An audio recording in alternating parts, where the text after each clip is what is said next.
In the heart of The Hague stands one of the Netherlands' most celebrated museums. The Mauritshuis is small compared with many national museums, but its collection is extraordinary. Its elegant rooms hold masterpieces by Vermeer, Rembrandt, Steen, Mauritshuis, and many others.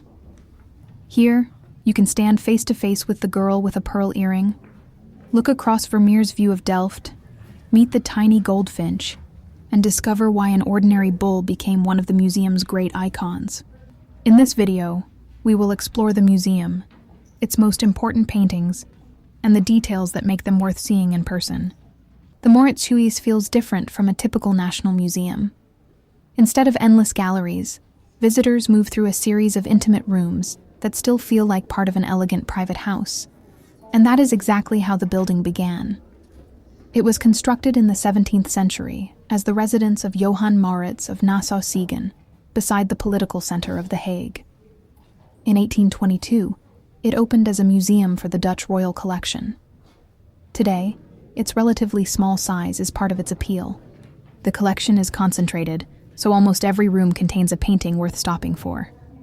And naturally, most visitors begin with the museum's most famous face. Vermeer's Girl with a Pearl Earring is one of the most recognizable paintings in the world. But despite its title, this is not a portrait of a known girl. It is a tronie, an imagined character created to explore expression, color, and light. Vermeer gives us almost nothing about her. No name, no room, no story. She simply turns from the darkness, with her lips slightly open, as though she has just noticed us. And the famous pearl is almost an illusion. Vermeer created it with only 2 touches of white paint. Not even a visible hook connects it to her ear. Our eyes complete what he barely painted. Recent eye-tracking research found that viewers repeatedly move between her eyes, her mouth, and the pearl. The painting keeps sending our attention around the same small triangle. Perhaps that is why she feels so present.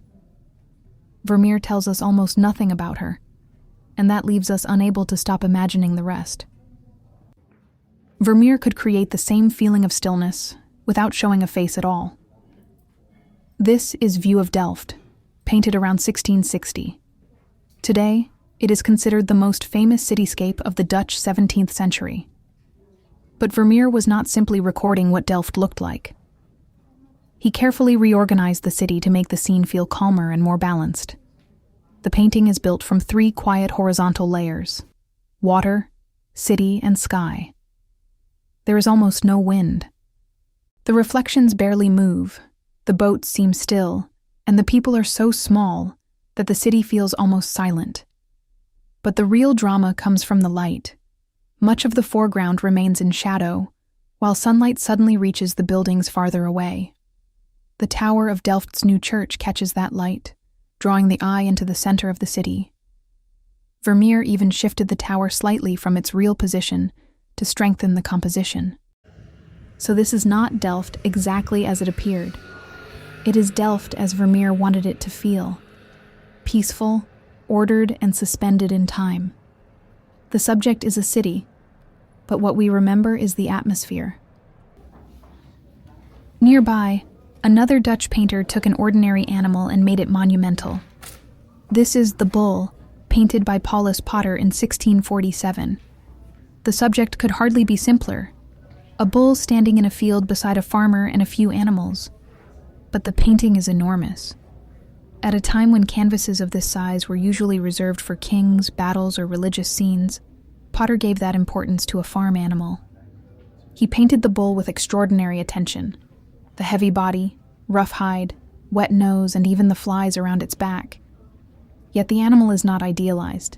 Its body is uneven, its legs are awkward, and it feels completely real. That realism helped make the painting famous. The bull is no longer background scenery. It becomes the main character, calm, powerful, and almost heroic. The painting shows how Dutch artists could find dignity and importance in ordinary life. The Mauritshuis holds an unusually rich group of paintings by Rembrandt. Together, they show how much he changed over his lifetime. From theatrical young faces to quieter, deeply human portraits of old age. But one painting in this room changed the group portrait completely. From a peaceful landscape and an enormous bull, the museum moves into something much darker. This is Rembrandt's The Anatomy Lesson of Dr. Nicolaes Tulp. At first, it looks like a medical demonstration. But it was also a group portrait. These men paid to be included, yet Rembrandt refused to arrange them in a stiff line. Instead, he turns the portrait into a moment of discovery. Some men lean forward. Others look toward the doctor's hand, while one seems to look directly at us. Their faces guide our eyes through the scene. And the brightest figure is not the famous doctor. It is the body on the table. Rembrandt uses light to make the lesson impossible to ignore. That is what makes the painting feel alive. It is not simply a picture of 8 men. It feels like we have entered the room while something is happening. After grand portraits and dramatic historical scenes, these rooms bring art closer to everyday life. Dutch painters showed people drinking in inns, playing music, working at home, visiting doctors, and misbehaving with their families. But these were rarely simple pictures of daily life. They often contained jokes, warnings, and small clues that changed the meaning of the entire scene. And among all these human stories is one of the museum's most famous animals. Karel Fabricius needed only a pale wall, a feeder, and one chained bird to create an illusion of life. From a distance, the goldfinch looks precise. Up close, it dissolves into loose strokes and touches of light. Its shadow makes it seem to project from the wall, almost like a real bird perched inside the room. But if Fabricius removes almost everything, Steen does the exact opposite. He fills every corner with people, objects, and bad behavior. At first, this looks like a cheerful family celebration, but the title is a warning. As the old sing, so pipe the young. In other words, children copy what they see adults doing. The woman on the left keeps drinking.